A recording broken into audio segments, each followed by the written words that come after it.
Hello students, let us start our revision of chapter 2 in civics, role of the government in health.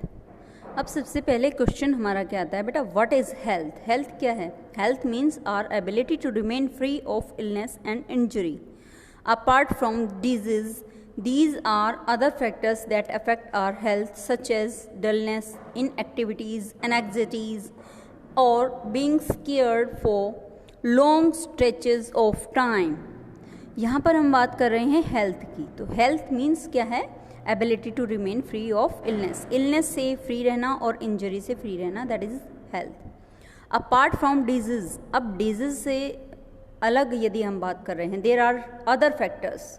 कुछ ऐसे factors हैं जो affect करते हैं हमारी हेल्थ को, जो कि डलनेस है, यानी कि हमारी फिजिकल हेल्थ जो है धीरे धीरे डल होती जाती है, इनएक्टिव हो जाती है.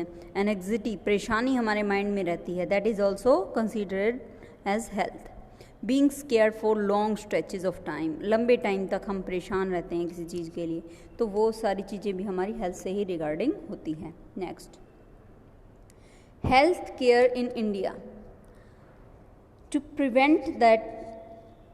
prevent and treat illness, we need appropriate healthcare facilities such as health centers, hospitals, laboratories for testing, ambulance services, blood banks and etc. अब हेल्थ केयर सिस्टम्स हमारे यहाँ इंडिया में क्या क्या हैं, वो हमें प्रिवेंट करते हैं और ट्रीट करते हैं इलनेस से. We need appropriate health care facilities such as, और वो कौन कौन सी हेल्थ केयर फैसिलिटीज़ हैं? हेल्थ सेंटर्स हमारे लिए खुलते हैं, हॉस्पिटल्स हमारे लिए ओपन होते हैं, लेबोरेटरीज फॉर ब्लड टेस्टिंग होती है या फिर अदर टेस्टिंग होती हैं तो लेबोरेटरीज होती हैं, एम्बुलेंस सर्विसेज हमें प्रोवाइड की जाती हैं, ब्लड बैंक्स प्रोवाइड किए जाते हैं. ये सभी हमारे हेल्थ फैसिलिटीज़ से रिलेटेड सर्विसेज हैं.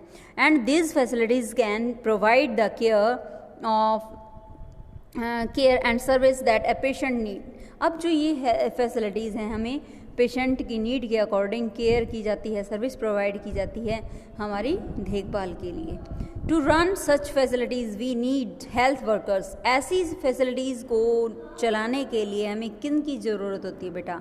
हेल्थ वर्कर्स की, नर्सेज की, क्वालिफाइड डॉक्टर्स की एंड अदर हेल्थ प्रोफेशनलिस्ट की, who can advise, diagnose and treat illness, जो हमारी हेल्प करते हैं इलनेस में. We also need medicines, equipments that are necessary for treating patients. अब बहुत सारी ऐसी चीज़ें हैं जो हेल्प करते हैं हमारे, जैसे हम मेडिसिन का यूज़ करते हैं हेल्थ को ठीक रखने के लिए, ठीक है. जब हम बीमार हो जाते हैं तो हम मेडिसिन लेते हैं. इक्विपमेंट्स हमें प्रोवाइड होते हैं कहाँ से? हेल्थ सेंटर से. That are very necessary for us for treating a patient. किसी भी पेशेंट को ट्रीट करने के लिए इक्विपमेंट्स जरूरी हैं, मेडिसिन जरूरी हैं. India has a large number of doctors. India के पास बहुत सारे डॉक्टर्स हैं, क्लिनिक्स हैं, हॉस्पिटल्स हैं, पब्लिक हेल्थ केयर सिस्टम्स हैं. पब्लिक हेल्थ केयर सिस्टम क्या होता है? Public health care system is a system of hospitals and health centres run by the government. And जो पब्लिक हेल्थ केयर सिस्टम है वो क्या है? हॉस्पिटल्स हैं, हेल्थ सेंटर्स हैं जो कि गवर्नमेंट के द्वारा चलाए जाते हैं. It has the run ability to look after the health and of a large section of its population scattered over hundreds of thousands of villages. अब जो एबिलिटी है यहाँ पर हम देख सकते हैं, हेल्थ के लिए ध्यान रखते हैं, एक बहुत बड़ा सेक्शन इसके लिए प्रोवाइड करता है, बहुत बड़ी पॉपुलेशन के लिए, जो कि स्कैटर्ड है हमारी इंडिया के अंदर, हज़ारों विलेजेस हैं. तो यहाँ पर however even after having public health care systems the government is not able to provide proper health care facilities to people. इतनी ज़्यादा हेल्थ केयर सिस्टम होने के बावजूद भी गवर्नमेंट हमें proper health care facilities provide नहीं कर पाती है. रीज़न क्या है इसके पीछे? द पब्लिक एंड प्राइवेट से हेल्थ केयर सिस्टम. अब डिफरेंस क्या है बेटा पब्लिक हेल्थ केयर सिस्टम में और प्राइवेट हेल्थ केयर सिस्टम में?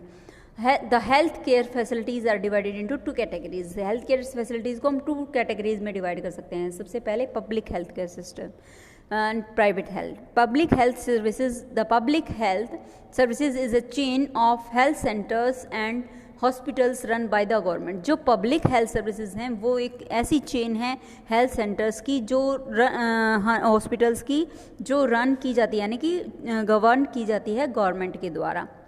They are linked together so that they cover both rural and urban areas. जो कवर करते हैं रूरल और अर्बन दोनों ही एरियाज़ को, ठीक है. At the villages level, village level पर यदि हम बात कर रहे हैं, देर आर हेल्थ सेंटर्स, यहाँ पर हेल्थ सेंटर्स होते हैं, where there is a nurse, a village health worker, एक नर्स होती है और एक विलेज हेल्थ वर्कर होता है, and they are trained in dealing with common illness, normal जो इलनेस होती है, कॉमन इलनेस होती है, जैसे बुखार, खांसी, इस तरह की बीमारियों से लड़ने के लिए इस ट्रेन किया जाता है इन नर्सेज को, and work under the supervision of doctors at the primary health centre, PHC, that is the full form of PHC is primary health centre. You can be asked from PHC, and such a center covers many villages in a rural area. ऐसे centers cover करते हैं बहुत सारे rural areas के villages को. Okay, next at the district level, अभी तक हमने रूरल एरियाज़ की बात की, अब हम डिस्ट्रिक्ट्स की बात कर रहे हैं. डिस्ट्रिक्ट लेवल पे क्या होता है, there is a district hospital that supervise all the health centres. जो डिस्ट्रिक्ट हॉस्पिटल्स होते हैं बेटा वो सुपरवाइज करते हैं सभी हेल्थ सेंटर्स को. Large cities have many government hospitals, large cities यानी कि बड़ी सिटीज़ में बहुत सारे गवर्नमेंट हॉस्पिटल्स होते हैं, and also specialised government hospitals, की कुछ स्पेशलाइज्ड गवर्नमेंट हॉस्पिटल्स भी होते हैं. And the health service is called public for many reasons as mentioned below. अब हेल्थ सर्विस को हम पब्लिक कहते हैं, किस लिए कहते हैं, यहाँ पर बहुत सारे रीज़न गिवन है. The government has established hospital and health centres for everyone, इसलिए हम कहते हैं कि ये पब्लिक सेंटर्स हैं. सो कि ये सभी के लिए मैटर करते हैं, सभी यहाँ पर आ सकते हैं अपनी हेल्थ से रिगार्डिंग प्रॉब्लम्स को सोल्व करने के लिए. The medical facilities are provided at a low cost so that the poor can also seek treatment. अब जो मेडिकल फैसिलिटीज़ हैं वो प्रोवाइड की जाती हैं बहुत ही लो कॉस्ट में, ताकि जो गरीब व्यक्ति हैं यानी कि पुअर पीपल हैं वो ट्रीटमेंट आसानी से करवा सकें. The function of public health services is to take action to prevent the spread of diseases such as TB, malaria, jaundice, cholera, diarrhoea, chikungunya etcetera. यानी कि जो थोड़ी सी डेंजरस हमारी डिजीज़ हैं उनसे संभलने के लिए बहुत सारे मतलब प्रोग्राम्स चलाए जाते हैं पब्लिक हेल्थ सर्विसेज के द्वारा. TB, malaria, jaundice, cholera, diarrhoea, chikungunya etcetera. And the government must safeguard the right to life of every person. अब यहाँ पर हमें प्रोवाइड करते हैं राइट टू लाइफ. गवर्नमेंट इसके अकॉर्डिंग हमें हेल्थ केयर फैसिलिटीज़ को लेने का पूरा राइट है. According to our constitution, it is the primary duty to the government to ensure the welfare of the people and provide health care facilities to all. अब जो हमारा constitution है उसके अकॉर्डिंग ये हमारी प्राइमरी ड्यूटी है government की कि वो हमें इंश्योर करे वेलफेयर, कि हम सब स्वस्थ रहें. ये सबसे बड़ी ड्यूटी है हमारी गवर्नमेंट की, जो हमें हेल्थ केयर फैसिलिटीज़ प्रोवाइड करती हैं. ठीक है. प्राइवेट हेल्थ फैसिलिटीज़, अब तक हमने बात की थी पब्लिक हेल्थ केयर फैसिलिटीज़ की, अब हम बात कर रहे हैं private health facilities. There is a wide range of private health facilities that exist in our country. There are hospitals and nursing homes that are privately owned. अब जो बहुत सारे ऐसे नर्सिंग होम्स हैं, हॉस्पिटल्स हैं जो प्राइवेटली ओन्ड हैं, यानी कि प्राइवेट लोगों के द्वारा चलाए जाते हैं. Private health facilities are not owned और कंट्रोल्ड बाय द गवर्नमेंट. जो प्राइवेट हेल्थ फैसिलिटीज़ हैं उनके ऊपर गवर्नमेंट का कोई राइट नहीं होता. वो सिर्फ उन सर्विसेज को ये चेक करते हैं कि वो सही तरीके से हो रही हैं कि नहीं, बस. और बाकी उनके फाइनेंशियल से रिलेशन या फिर मेडिसिन से रिलेटेड या फिर ट्रीटमेंट से रिलेटेड कोई रिलेशन नहीं होता गवर्नमेंट का. Patients have to pay a lot of money to for every service that they use. अब इस टाइम पे देखो पब्लिक हेल्थ फैसिलिटी में क्या था कि वो लो कॉस्ट पे हमें हेल्थ फैसिलिटीज़ प्रोवाइड करते हैं, बट यहाँ पर प्राइवेट हेल्थ फैसिलिटीज़ में आपको पैसा बहुत ज़्यादा देना पड़ता है अपनी हेल्थ को ठीक रखने के लिए, यानी कि हेल्थ केयर सर्विसेज को यूज़ करने के लिए. हेल्थ केयर एंड इक्वलिटी, अब यहाँ पर हेल्थ केयर और इक्वलिटी शो की गई है कि हेल्थ केयर क्या है और इक्वलिटी क्या है. In adequate health care available to all, क्या सभी हेल्थ केयर अवेलेबल हैं सबको. In India private services are increasing fast but public services are the same. कि प्राइवेट सेक्टर में जो सर्विसेज प्रोवाइड की जा रही है वो ज़्यादा इंक्रीज़ हो रही हैं कंपैरेटिवली पब्लिक सर्विसेज के, क्योंकि पब्लिक सर्विसेज वैसी की वैसी ही चल रही हैं. There is no increase in the public service. Public services में कोई इंक्रीज़ नहीं हुआ है. And so people have access to mainly private services. इसलिए जो लोग हैं वो प्राइवेट हेल्थ सर्विसेज की तरफ ज़्यादा अट्रैक्ट होते हैं, क्योंकि उनको अच्छी हेल्थ सर्विस वहाँ से प्रोवाइड होती है। इसलिए अच्छी से मतलब यहाँ पर क्या है कि ज़्यादा अटेंशन पे की जाती है। जब आप अच्छा पैसा पे करते हैं तो आपको अटेंशन ज़्यादा पे की जाती है। अब ऐसा तो है गवर्नमेंट में भी सर्विसेज प्रोवाइड की जाती हैं, ऐसा नहीं है कि वहाँ पे नहीं प्रोवाइड की जाती है, बट क्योंकि लोगों को अटेंशन ज़्यादा चाहिए होती है, या फिर हम कहें कि वो जल्दी से जल्दी ट्रीटमेंट करवाने के लिए प्राइवेट सर्विसेज की तरफ भागते हैं। The cost of private services is very high. अब जो प्राइवेट सर्विसेज की कॉस्ट है वो बहुत ज़्यादा हाई होती है। Some private services encourage incorrect practitioners to earn more money. कुछ ऐसी प्राइवेट सर्विसेज भी हैं जो एनकरेज करती हैं इनकरेक्ट मतलब गलत प्रैक्टिसेस को, क्योंकि बहुत से लोग ऐसे हैं कि जो ज़्यादा से ज़्यादा पैसा कमाने के लिए गलत चीज़ों को भी एक्सेप्ट कर लेते हैं, जो कि नहीं होना चाहिए बेटा। For a middle class family, अगर मिडिल क्लास फैमिली की यदि हम बात करें, मेडिकल एक्सपेंसेस कोज हार्डशिप। अब बहुत ज़्यादा हार्डशिप उनको फेस करनी पड़ती है जब भी उन्हें मेडिकल ट्रीटमेंट लेना होता है। For the poor, every illness in the family is a cause of great anxiety and distress. अब पुअर के लिए तो बहुत बड़ी परेशानी हो जाती है, यदि कोई बीमार हो जाता है तो वो बहुत ज़्यादा एंग्जाइटी की टाइम होता है, बहुत ज़्यादा डिस्ट्रेस यानी कि परेशानी का टाइम होता है, बहुत ज़्यादा फैमिली परेशान हो जाती है। The expenses on illness make their situation one worse, कि जो बीमारी है उनकी सिचुएशन को और ज़्यादा बुरा कर देती है, उनकी कंडीशन को, फाइनेंशियल कंडीशन को। व्हाट कैन बी डन, अब यहाँ पर क्या किया जा सकता है? It is the responsibility of the government to provide quality health care services to all the citizens. अब सबसे बड़ी बात क्या है कि गवर्नमेंट की रिस्पॉन्सिबिलिटी कहाँ बनती है कि वो प्रोवाइड करे क्वालिटी हेल्थ केयर सर्विसेज को सिटीजन्स को, specially the poor and the disadvantaged. जो पुअर हैं या फिर हम कह सकते हैं जहाँ पर बहुत ज़्यादा डिसएडवांटेज है या फिर फैसिलिटीज़ प्रोवाइड नहीं की जा रही है वहाँ पर। It is important to work on public health facilities as well as on basic amenities in order to improve the health situation in our people. अब यहाँ पर इम्पोर्टेंट क्या है कि work health public health facilities के साथ साथ basic amenities होती हैं बेटा, ज़रूरतें, हमारी जो बेसिक नीड्स होती हैं उनको भी इसी ऑर्डर में कंप्लीट करना हमारी गवर्नमेंट का काम है, हेल्थ सिचुएशन को संभालने के लिए ऑफ आर पीपल, हमारे लोगों की। Let us take to example और to understand that this is a better way, कि एक अच्छा तरीका है जिसके ज़रिए हम क्या कर सकते हैं, इम्प्रूव कर सकते हैं। केरला का एक्सपीरियंस यहाँ पर शो किया गया 1996 का।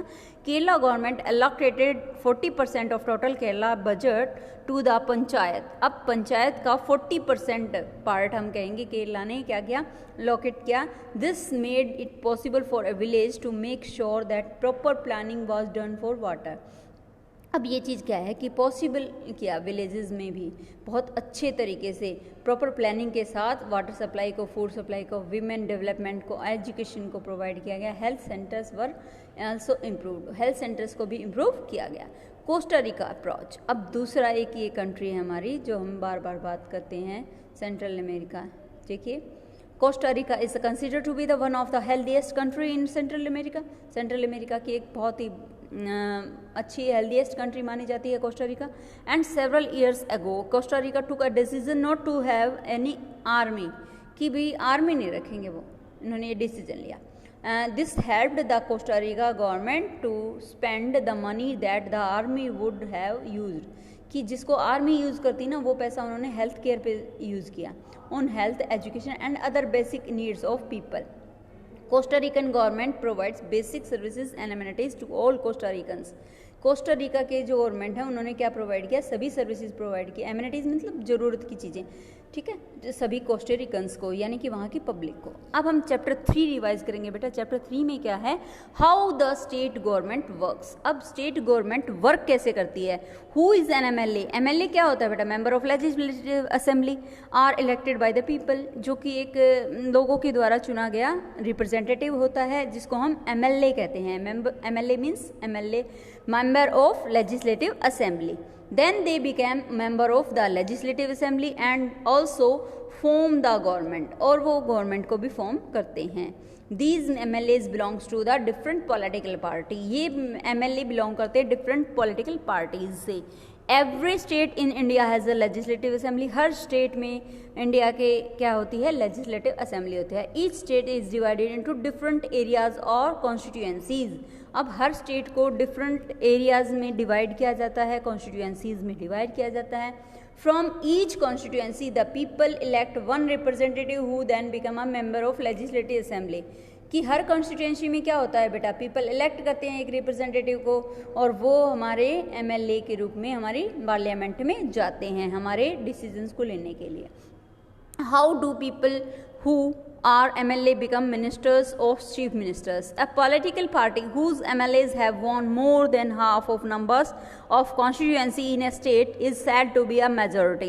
अब political party जिनकी MLAs जीत जाते हैं more than half, यानी कि हाफ नंबर से ज़्यादा हो जाती हैं कॉन्स्टिट्यूएंसीज जिनकी स्टेट के अंदर, तो वो मेजॉरिटी कहा जाता है, ठीक है। And the political party that has the majority is called the ruling party. अब जिस पार्टी में मेजोरिटी होती है वो हमारी रूलिंग पार्टी बन जाती है because they are the winner, okay.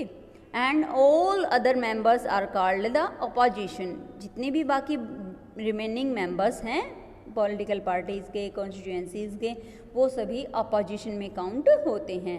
After the elections the MLA belong to the ruling party will elect their leader who became the chief minister. अब जो जितने भी एमएलएज का यहाँ पर बनते हैं वो सभी अपनी रूलिंग पार्टी में किसी एक को चुनते हैं जो कि लीडर बन जाता है, और वो लीडर क्या बनते हैं, हमारे चीफ मिनिस्टर बनते हैं, CM, okay. The chief minister and other ministers have the responsibility of running various government departments of ministers. अब जो चीफ मिनिस्टर हैं हमारे ये रिस्पॉन्सिबिलिटी निभाते हैं किसकी, कि डिफरेंट गवर्नमेंट के जो डिपार्टमेंट हैं, मिनिस्ट्रीज हैं, उनको रन करने का काम ये एमएलएस करते हैं। उनको मिनिस्टरशिप दे दी जाती है डिफरेंट डिपार्टमेंट्स की। A debate in the legislative assembly. अब डिबेट क्या होती है बेटा किसी भी लेजिस्लेटिव असेंबली में? A legislative assembly is a place where all the MLAs whether from the ruling party और from the opposition meet to discuss various thing. अब लेजिस्लेटिव असेंबली क्या है, एक ऐसा प्लेस है जहाँ पर बहुत सारे एमएलएज, जितने भी एमएलएज हैं वो सभी असेंबल होते हैं, वेदर फ्रॉम, चाहे वो रूलिंग पार्टी से बिलोंग करते हो चाहे वो अपोजिशन पार्टी से बिलोंग करते हो। Hence some MLAs had dual responsibilities. हालांकि कभी कभी तो ऐसा होता है एमएलएज को ड्यूअल रिस्पॉन्सिबिलिटी दी जाती हैं, one as an MLA and one as an other as a minister. एक जगह पर वो एमएलए का वर्क करते हैं, दूसरी जगह वो मिनिस्टर का वर्क करते हैं। MLAs can express their opinions and ask questions related to the issue। अब MLAs क्या कर सकते हैं, ये एक्सप्रेस कर सकते हैं उनके ओपिनियंस को, क्वेश्चन को आस्क कर सकते हैं, इश्यूज उठा सकते हैं, एंड गिव सजेशन, और सजेशन दे सकते हैं कहाँ पर, असेंबली में, about what should be done by the government, की गवर्नमेंट के द्वारा क्या किया जाना चाहिए। In a debate taking place in the legislative assembly, the legislative assembly में पार्ट लेते हुए वो डिबेट कर सकते हैं।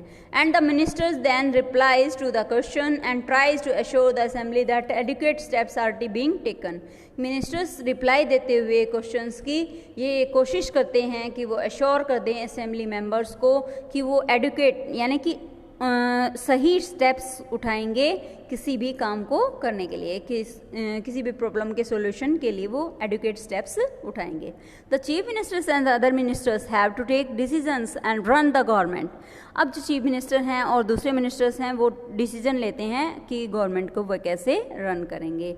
However whatever decisions are being taken, चाहे जैसे भी जो भी होता है वो डिसीजंस लिए जाते हैं, and have to be approved by the member of legislative assembly. जो भी डिसीजन लिए जाते हैं उनको लेजिस्लेटिव असेंबली के मेंबर्स के द्वारा अप्रूव किया जाता है बेटा। The word government refers to the government department and various ministers who had them. देखिए अब गवर्नमेंट वर्ड रेफर करता है किसको, गवर्नमेंट डिपार्टमेंट्स को या फिर वेरियस मिनिस्टर्स को, हु हैड देम, जो उनको चलाते हैं। The all head is the chief minister. सबसे बड़े जो हेड होते हैं वो हमारे चीफ मिनिस्टर होते हैं। All the MLAs who gather together, जो एमएलएज इकट्ठा होते हैं एक साथ in the assembly, legislative assembly are called the legislature. जब सभी इकट्ठा होते हैं तो उन सभी को क्या कहते हैं, लेजिस्लेचर कहते हैं। They are the ones who authorise and supervise their work. अब ये वो होते हैं जो अथराइज करते हैं या फिर सुपरवाइज मतलब देखभाल करते हैं कि काम हो रहा है कि नहीं। From MLAs the head of the executive. अब MLAs की तरफ से यदि हम बात करें, हेड ऑफ द एग्जीक्यूटिव और the chief minister is formed. अब MLAs में हमें हेड ऑफ एग्जीक्यूटिव निकालना होता है जो कि चीफ मिनिस्टर फॉर्म करते हैं। Working of the government. अब गवर्नमेंट वर्क कैसे करती है? In a democracy it is the people who elect their representative. अब डेमोक्रेसी गवर्नमेंट में क्या होता है बेटा, पीपल इलेक्ट करते हैं अपने रिप्रेजेंटेटिव को। Member of the legislative assembly, जो कि मेंबर हैं लेजिस्लेटिव असेंबली के। And thus it is the people who have the main authority. और ये वो लोग हैं जिनके पास मेन अथॉरिटी होती है। The ruling party members form the government. अब जो मेजॉरिटी पार्टी है या फिर रूलिंग पार्टी है वो गवर्नमेंट को फॉर्म करती है, यानी कि गवर्नमेंट बनाते हैं। And some members are appointed as ministers. उनमें से कुछ मेंबर्स को मिनिस्टरशिप दी जाती है, डिफरेंट डिपार्टमेंट दी जाते हैं, जैसे education department, health department and other department. Let us discuss these department. The people in power like the chief minister, जो पावर जिनके पास है वो चीफ मिनिस्टर हैं। And the minister take actions, और मिनिस्टर्स एक्शन टेक करते हैं। They do so through various department like public work department, agriculture department, health department, education department and so on. इस तरह से हम कह सकते हैं कि डिफरेंट डिपार्टमेंट्स के ज़रिए वो पब्लिक सर्विसेज करते हैं, जैसे वर्क डिपार्टमेंट में, PWD में, एग्रीकल्चर डिपार्टमेंट में, हेल्थ डिपार्टमेंट में, एजुकेशन डिपार्टमेंट में, और there are so many different departments. They also have to answer questions that are asked in the legislative assembly and convince people asking the questions that proper steps are being taken. देखिए, they also have to answer, उनको question के answer भी करने होते हैं legislative assembly में, और convince करना होता है पीपल को जो क्वेश्चंस उनके द्वारा पूछे जाते हैं उनके लिए, and that proper steps are being taken, कि उन्होंने प्रॉपर स्टेप्स उठाए हैं उनकी प्रॉब्लम के सॉल्यूशन के लिए। At the same time newspapers and the media widely discuss the issue and the government has to respond, for example by holding press conference. देखिए, अब इसी टाइम पे क्या होता है कि न्यूज़पेपर और मीडिया वाले क्या करते हैं, वाइडली डिस्कस करते हैं इस इशू को, गवर्नमेंट के इशू को, और वो रिस्पॉन्स करते हैं। For example by holding press conference, वो प्रेस कॉन्फ्रेंस होल्ड करते हैं। The government decide to make new laws for the states. अब गवर्नमेंट क्या करती है, नई लॉ बनाती है स्टेट के लिए। अब देखिए, हमारा सेकंड और थर्ड चैप्टर का रिवीजन हो गया है बेटा। आप इस वीडियो के ज़रिए अपना सेकंड और थर्ड चैप्टर को बार बार भी रिवाइज कर सकते हैं। दोनों जितने भी मेन पॉइंट्स थे मैंने इस वीडियो में डिस्कस किए हैं। And thank you, have a nice day.